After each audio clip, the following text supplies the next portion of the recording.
السلام علیکم ناظرین۔ فیری والا کباڑیا ڈائری کے صفحات پر کھانے کی اشیاء رکھ کر دے رہا تھا۔ اتفاق تھا کہ میں بھی وہاں پاس کھڑا تھا۔ اچانک میری نظر اس صفحے پر پڑی جس پر ایک درد بھری داستان لکھی ہوئی تھی۔ وہ ڈری سہمی سے میری زندگی میں آئی تھی، کہتی تھی شوہر بہت ظالم ہوتے ہیں۔ پہلی رات میں اس کی یہ بات سن کر بہت ہنسا۔ وہ میری طرف دیکھ کر حیران ہو رہی تھی۔ بولی آپ پاگل ہیں، اتنا کیوں ہنس رہے ہیں؟ بات بھی سچ تھی، میں کیوں اتنا ہنس رہا تھا آپ نہیں سمجھ پائیں گے۔ خدا اس کا انداز بیاں اتنا دل فریب تھا نا، مجھے اس پر پیار آ رہا تھا۔ کہنے لگی میری بات سن لیں، ابا جی کے کہنے پہ میں نے آپ سے شادی تو کر لیا ہے، لیکن اگر آپ نے مجھے مارا یا گالی دی تو میں واپس اپنے گھر چلی جاؤں گی، ابا جی کے پاس۔ اس کی آنکھوں میں نہ جانے کون سا کوئی ڈر تھا جو اسے کھائے جا رہا تھا۔ ہماری ارینج میرج تھی۔ مجھ پہ ایک راز کھلا تھا کہ اس کی بڑی بہن کو اس کے شوہر نے اتنا مارا تھا کہ اس کی ایک ٹانگ ٹوٹ گئی۔ اب وہ نفسیاتی مریضہ ہے۔ مجھے کہنے لگی مجھے مارنا نہیں، مجھے کچھ نہ کہنا، جب آپ نے مجھے چھوڑنا ہوا تو بس ایک بار کہہ دینا، میں چلی جاؤں گی، حق مہر بھی معاف کر دوں گی، بس مجھے کچھ نہ کہنا کبھی۔ ہائے اس کی بے بسی! وہ میری بیوی تھی، کیوں کر بھلا کوئی اپنی ہم سفر کو دیمک زدہ کر سکتا ہے؟ میں نے اس کا ہاتھ پکڑا، ایک بوسہ کیا۔ میری گلاب کا پھول، بھلا کیوں ماروں گا آپ کو میں؟ ادھر آؤ۔ اس کا سر اپنی گود میں رکھا، اس کو پیار سے سمجھانے لگا، ایسا کچھ نہیں ہوگا، تم پریشان نہ ہو۔ چونکہ اس کی عمر 20 اور میری 22 تھی، جلد ہماری شادی ہو گئی تھی۔ اس کا لوڈو کھیلنے کا بہت شوق تھا۔ شادی کے کچھ دن گزرے، مجھے کہنے لگی لوڈو لے کر آئے نا۔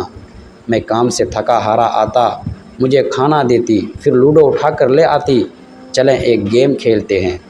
میں اس کی طرف دیکھتا، تھکا ہونے کے باوجود اس کو انکار نہ کر پاتا، اس کی وہ خوشی بیان نہیں کر سکتا۔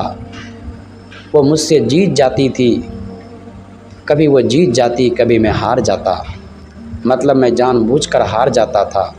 وہ رفتہ رفتہ میرے قریب آنے لگی، مجھے اس کی عادت ہونے لگی۔ عادت نہیں، محبت کہیں تو اچھا ہوگا۔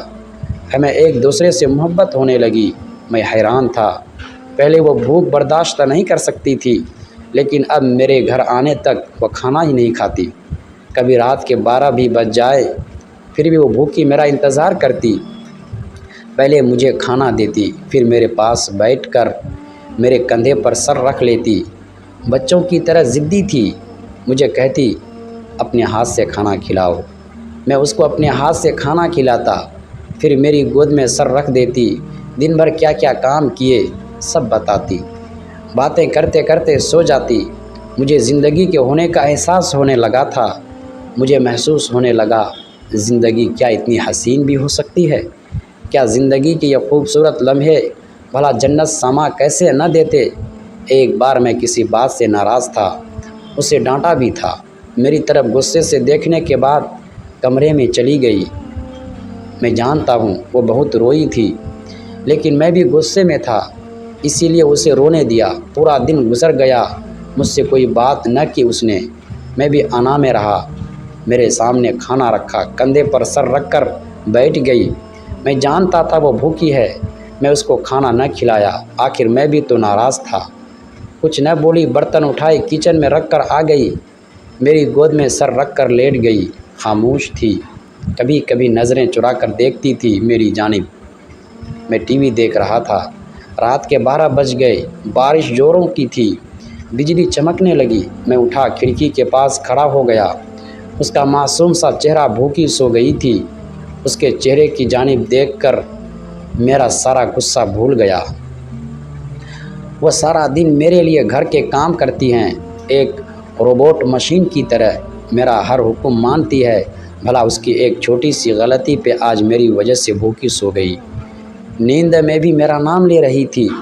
بارش بہت تیز تھی۔ میں کچن میں گیا، اس کے لیے آلو والے چاول بنائے، بہت شوق سے کھاتی تھی۔ میں نے اسے اٹھایا، میری طرف دیکھنے لگی، پہلے مسکرائی، پھر شاید اسے یاد آیا مجھ سے ناراض ہے، کروٹ بدلنے لگی۔ میں نے اس کے چہرے کو دونوں ہاتھوں میں بھر لیا، آنکھوں میں دیکھا، پھر آہستہ سے مسکرایا۔ کانوں کو پکڑ کر معافی مانگنے لگا۔ اس کی مدہوش آنکھوں سے ہیرے کی مانند کے آنسو بہنے لگے۔ آپ کو پتہ بھی ہے میں کتنا روئی ہوں سارا دن۔ آپ بات نہیں کر رہے تھے، میرے جان نکل رہی تھی۔ کیا آپ سے میں ناراض نہیں ہو سکتی؟ بس مجھے ڈانٹ کر خود کو ہیرو سمجھنے لگے۔ پتہ بھی ہے صبح سے کچھ نہیں کھایا میں نے۔ ہائے میں قربان اس کی محبت پہ۔ میرے ہاتھ کو زور سے پکڑے صلح کرتے ہوئے مجھ سے جھگڑ رہی تھی، شکوہ کر رہی تھی۔ میں کچن میں گیا، اس کے لیے آلو والا پلاؤ لے آیا۔ دیکھ کر مسکرانے لگی۔ کب بنائے؟ میں اپنے ہاتھ سے کھلاتے ہوئے بولا۔ پاگل، میں کوئی دشمن تھوڑی ہوں تمہارا، کبھی کچھ کہہ دوں تو؟ ناراض نہ ہوا کرو، سب کچھ تمہاری بھلائی کے لیے تو کرتا ہوں۔ تم میرے بنا نہ رہ سکتی تو دل میرا بھی تمہارے بنا نہیں دھڑکتا۔ وہ سوری کرنے لگی۔ اس کی ہر ادا میری زندگی تھی، یہ ایک صفحہ جس پہ کسی نے اپنی زندگی کو محفوظ کیا تھا، لیکن میری سمجھ میں نہیں آ رہا تھا آخر یہ چاہت بھری داستاں کسی کباڑے کے پاس کیسے بھلا پیدل چلتے ہوئے سوچ رہا تھا۔ کسی کے زندگی کے حسین پل کسی کے لیے بس کاغذ کا ٹکڑا ہے۔ کاش میں اس ڈائری کو مکمل پڑھ سکتا، لیکن کچھ قصے ادھورے اچھے لگتے ہیں۔ ناظرین کرام، اگر ویڈیو اچھا لگے تو لائک اور شیئر لازمی کریں، اور مزید اس طرح کی ویڈیو دیکھنے کے لیے پلیز ہمارے اس یوٹیوب چینل کو سبسکرائب ضرور کیجیے گا۔ شکریہ۔